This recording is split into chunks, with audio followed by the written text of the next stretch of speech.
Olá a todos os ouvintes e os telespectadores da Rádio Super e também os leitores do jornal O Tempo. Eu sou Gabriel Ferreira Borges e estou aqui no TRF6, o Tribunal Regional Federal da 6ª Região, onde a gente encontra a convidada do Café com Política de hoje, que é a presidente do TRF6, a desembargadora Mônica Cifuentes. Presidente, muito obrigado por nos receber aqui hoje. Muito obrigada, Gabriel, por essa oportunidade. Presidente, para começar a nossa entrevista, na última quinta-feira, dia 15 de dezembro, o desembargador do TRF6, Álvaro Ricardo de Souza Cruz, ele atendeu a um pedido do Ministério Público Federal para reformar uma decisão de primeiro grau, suspendendo, assim, as licenças de instalação e licença prévia do complexo Serra do Taquaril na Serra do Curral, que é uma questão que já vem se arrastando nesses últimos meses. Eu gostaria de saber, presidente, por ser uma decisão monocrática, se essa decisão agora ela vai ser levada até uma turma e se há previsão de quando isso aconteça. Bom, de fato, houve essa decisão monocrática proferida pelo desembargador Álvaro Souza Cruz no dia de ontem, né, dia 15, e com a suspensão das atividades minerárias em face de não, pelo que eu soube, não ter sido ouvida a comunidade quilombola. Enfim, é uma decisão monocrática que, pelo rito processual, ela deverá ser submetida à turma de julgamento. Como nós teremos agora o recesso, esse julgamento submetido à turma deve vir depois do recesso, conforme data a ser marcada pelo relator do processo e pelo presidente da turma. O recesso ele termina quando, presidente? O nosso recesso termina dia 7 de janeiro, né, que é o nosso o nosso recesso natalino de acordo com a Lei 5.010 de 1966, que estruturou a Justiça Federal.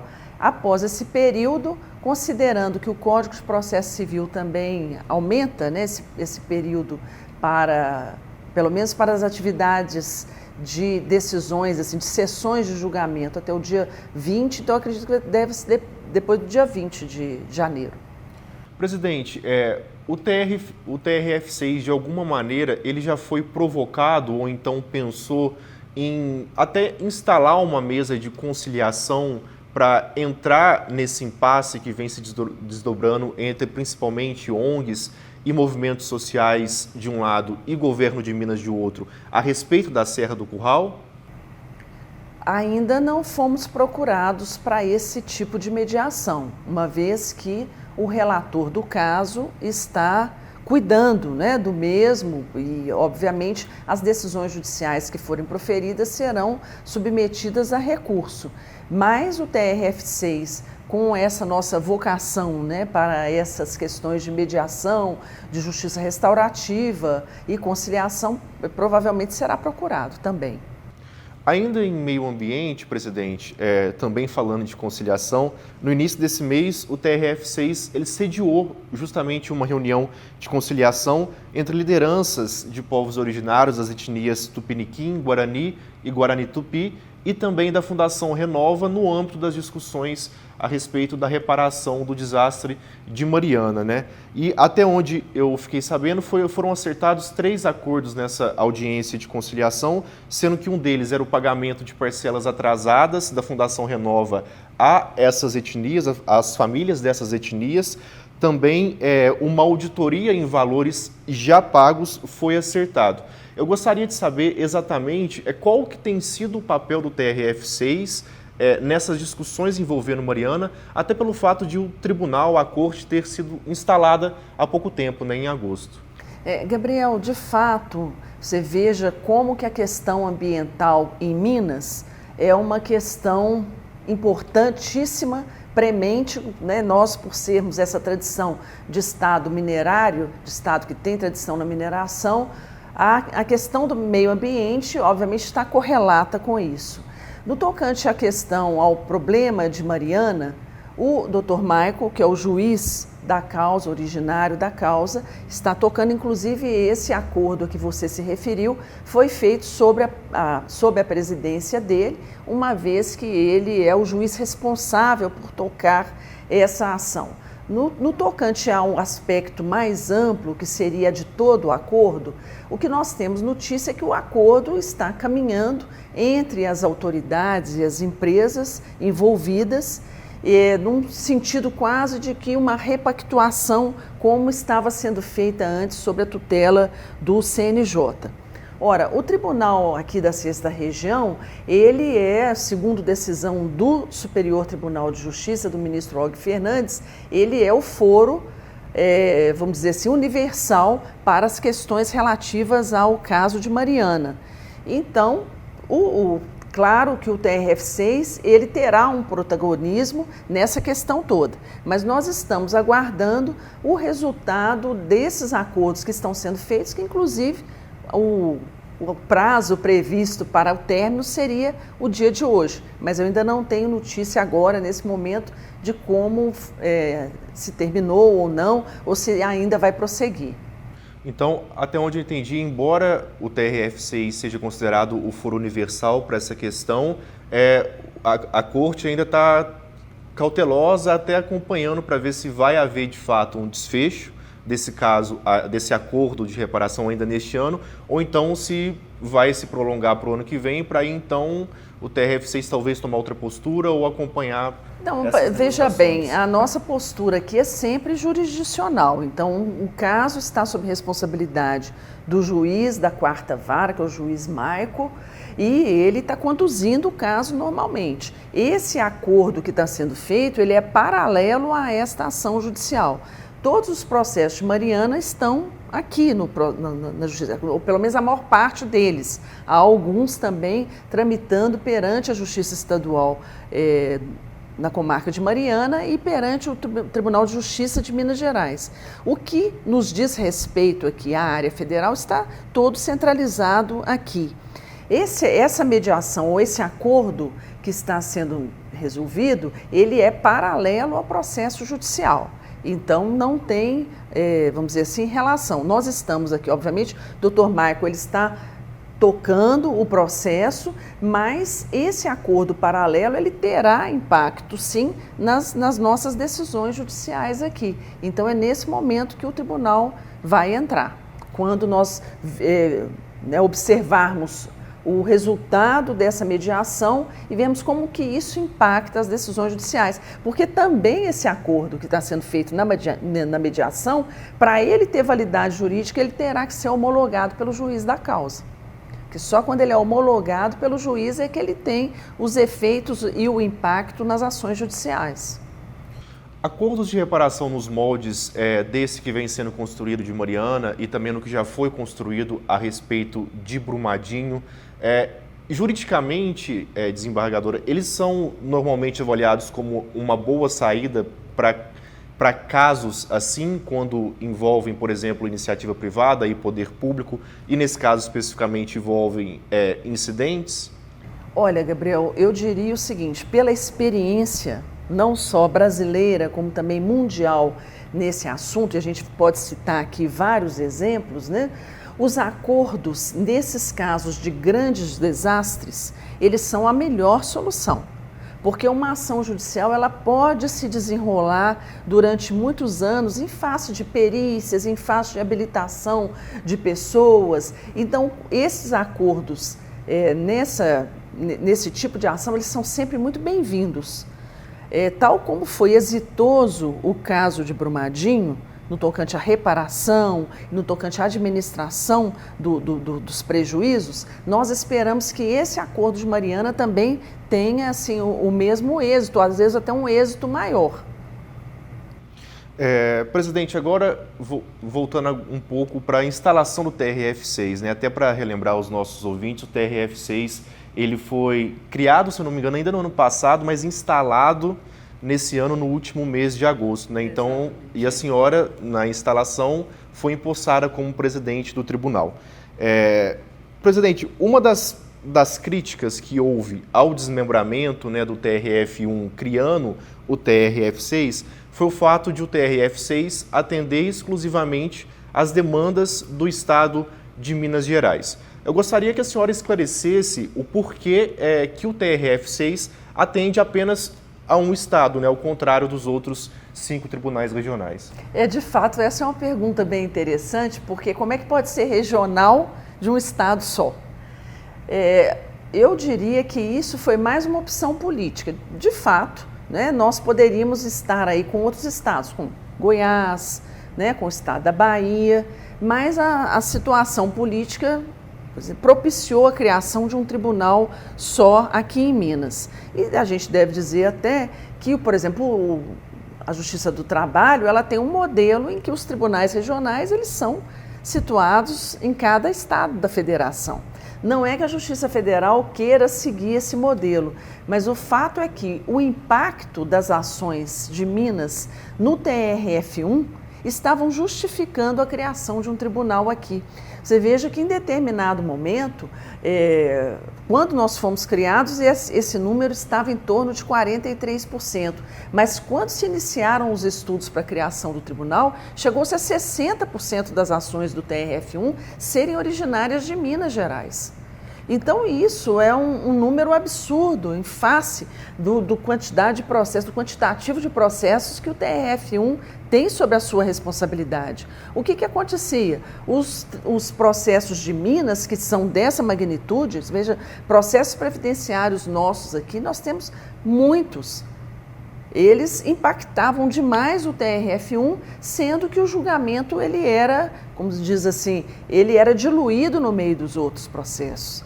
Com isso, com a criação do tribunal aqui em Minas, o que a gente espera? Que esses processos, olha, foram 175 mil processos migrados, é um número imenso. Para cada desembargador aqui em Minas, foram distribuídos cerca de 12 mil processos. Não é brincadeira isso não, porque se você contar que, por exemplo, processos previdenciários nossos que estão aqui no tribunal são os processos mais difíceis, porque os processos de pequeno valor, eles estão nos juizados e nas turmas recursais, então eles não chegam ao tribunal. Veja o impacto do direito previdenciário aqui em Minas Gerais, é um impacto muito grande. Então, com isso, todos esses fatores justificaram que, embora fosse um estado só, mas pela sua representatividade econômica e representatividade jurisdicional, se criasse um tribunal aqui em Minas, que é o único realmente tribunal em que compreende apenas um estado da federação. Presidente, as turmas já estão constituídas, os desembargadores também já foram empossados nos órgãos do TRF6. Estão julgando. Eu gostaria de saber agora, assim, olhando até com uma perspectiva, qual que é a principal dificuldade ou qual vai ser a principal dificuldade do TRF6 a partir de agora? Olha, a nossa grande dificuldade tem sido o nosso sistema processual, que é um sistema processual que nós adotamos do TRF1, que era o único sistema possível, que era o PJE, né, que é bastante conhecido aí da classe jurídica, que nós adotamos o sistema do TRF1 para poder fazer essa migração de processo.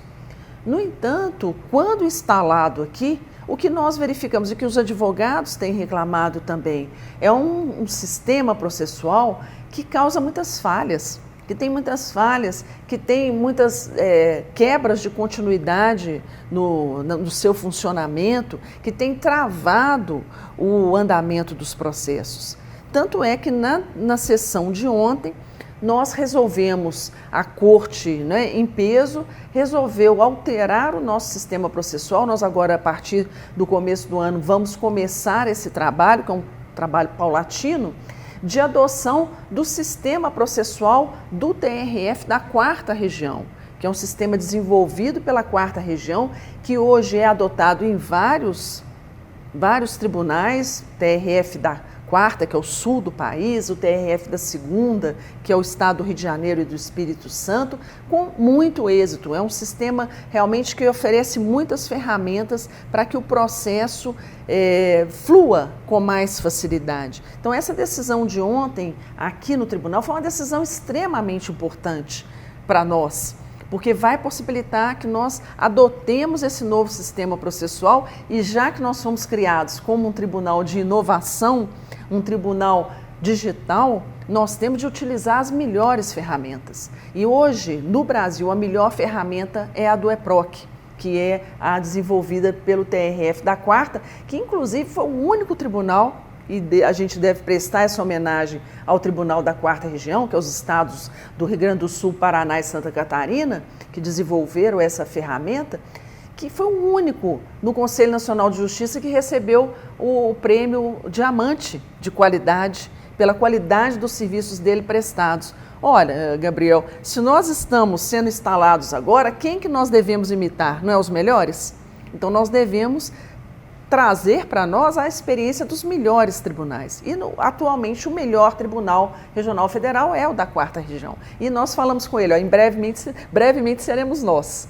Presidente, nos aguardem, que seremos nós. E como conciliar essa busca pelas melhores ferramentas com uma outra vocação que o tribunal mesmo se propôs quando ele foi criado, que foi a vocação de ter o menor número possível de gastos públicos? Como é possível conciliar isso? Bom, você mesmo está dando a resposta, Gabriel, porque hoje, todos sabem que o maior uso de tecnologia, ele otimiza os recursos que nós temos. Então, o sistema processual, que ele flui bem, ele exige menor número de servidores, ele exige menor gasto com infraestrutura do que um sistema pesado, um sistema que consome, em que os servidores têm que ficar o tempo todo trabalhando para o sistema funcionar. Com isso, nós utilizamos um menor número de funcionários para atender o sistema. Nós fazemos com que os processos andem mais rápido. Qual que é o gargalo hoje da justiça, não só federal, mas em todo o país? O custo do processo. E nesse custo do processo está embutido o tempo que se demora para julgar um processo. Porque o tempo que você conta para julgar o processo, o tempo do processo, é igual, equivalente ao custo, na medida em que aquele tempo ali significa gasto de trabalho, gasto de estrutura, gasto de material humano, de todos esses componentes que fazem com que o custo do processo suba. Então, se você utiliza um sistema processual que permita que esse fluxo seja menor, o gasto do processo vai ser menor também. E nós, então, vamos ter um sistema processual mais efetivo e com menos custo para os cofres públicos. Presidente, já para encaminhar a entrevista para o final, eu me lembro que no discurso da senhora na cerimônia de instalação do TRF6, a coisa que mais chamou a atenção foi o fato da senhora ter destacado que o TRF6 já nascia como uma presidente mulher e que isso estava alinhado com a proposta do TRF6 como um todo. Eu gostaria de saber como que a senhora pretende levar esse discurso de igualdade para o foro do TRF6 para tentar, de certa forma, atender principalmente mulheres em situação de vulnerabilidade. Veja bem, nós estamos, realmente foi um ponto que foi destacado no meu discurso de posse e foi assim, bastante marcante, porque naquele momento todas as pessoas da plateia olharam para a mesa e viram que não havia nenhuma mulher compondo a mesa. Era uma mesa enorme, de várias autoridades, não havia uma mulher. Havia eu, como presidente do tribunal, fazendo o discurso, e minhas duas colegas, que nós somos 3 aqui no tribunal em número de desembargadoras, desembargadora Luciana e desembargadora Simone, que estavam sendo empossadas naquele momento. Né? Então, isso foi significativo para chamar a atenção. Olha, quantas mulheres estão chegando em posição de poder? Porque o fato é que as juízas chegam na base, as juízas, como também acredito em outras carreiras jurídicas e até outras carreiras empresariais, chegam na base, mas raramente chegam ao topo. Então, isso para a gente é muito simbólico, que o tribunal nasça com essa feição. Olha, se é para modernizar, vamos lutar também pela igualdade de gênero. E aí, você veja que a primeira iniciativa da nossa escola, da magistratura aqui, foi um debate que nós fizemos na Semana da Igualdade Racial, em que nós chamamos aqui 2 juízas, né, que são negras ou pretas, né, como se diz, né, um juiz nosso, e, aliás, uma juíza que é a desembargadora Neuza, que tem uma história belíssima e veio contar para a gente as dificuldades dela. Foi o nosso primeiro evento. Nós agora vamos nomear, por exemplo, a nossa comissão de assédio moral e sexual, presidida pela desembargadora Luciana Pinheiro. Então, são essas iniciativas que a gente espera. A desembargadora Luciana está participando também de um projeto junto ao CNJ e ao TJMG, que é o projeto de inclusão dos moradores de rua. Todas essas são iniciativas, Gabriel, que nós temos 4 meses instalados e já estamos atentos a ela. Então, isso prova, ou pelo menos dá a nova feição do tribunal, que é isso. Sabe? É um tribunal que pretende ser não apenas tecnológico, digital, mas também inclusivo. E veja bem, uma das grandes preocupações que é da nossa gestão e é também dos meus colegas, é principalmente o acolhimento do servidor. O servidor nosso é muito importante para a nossa administração. E eu falo que o meio ambiente saudável, ele não é só o meio ambiente ecologicamente equilibrado, que a gente fala tanto de, né, daí fora, da natureza, isso é essencial à vida humana, mas é essencial à vida humana também um ambiente de trabalho equilibrado. Um ambiente de trabalho em que você sinta prazer em trabalhar, em que sejam oferecidas condições para as pessoas que trabalham, condições psicológicas, condições boas de trabalho, em que ela goste de trabalhar e contribua com o seu trabalho para o Estado, para o poder público ficar melhor. O que a gente vê hoje nas repartições públicas, no serviço público em geral? Um desânimo geral, né? Pessoa desanimada, pessoa às vezes não querendo ir trabalhar, preferindo trabalhar em casa. Não, gente, vamos resgatar isso, né? Vamos criar coisa boa, vamos criar um ambiente que a pessoa fique feliz. Então, eu até disse numa entrevista recente em que o que mais me chama a atenção na criação desse tribunal é a disposição de todos em querer acertar. Parece que nós estamos passando um momento assim, de tanta letargia no nosso país, no tocante às instituições, no tocante a nós mesmos, né? Que nós queremos muito que isso aqui dê certo. Há uma ideia generalizada de querer que isso aqui dê certo. E por isso, eu acho que se na nossa administração nós conseguirmos manter acesa, viva, essa chama do entusiasmo, da cooperatividade, da colaboração entre todos, para mim já vou ter ganhado o meu prêmio, já vou ter cumprido a minha missão. Essa é a presidente do TRF6, desembargadora Mônica Cifuentes, que foi a convidada da edição de hoje do Café com Política. Presidente, muito obrigado por nos receber aqui e também pela atenção. Muito obrigada, Gabriel. Obrigada a todos os ouvintes. Espero que a senhora volte mais vezes ao Café com Política. Com certeza, todas as vezes que me chamar. Muito obrigado a você que nos escutou e nos assistiu pela Rádio Super e também aos leitores do jornal O Tempo. Até mais.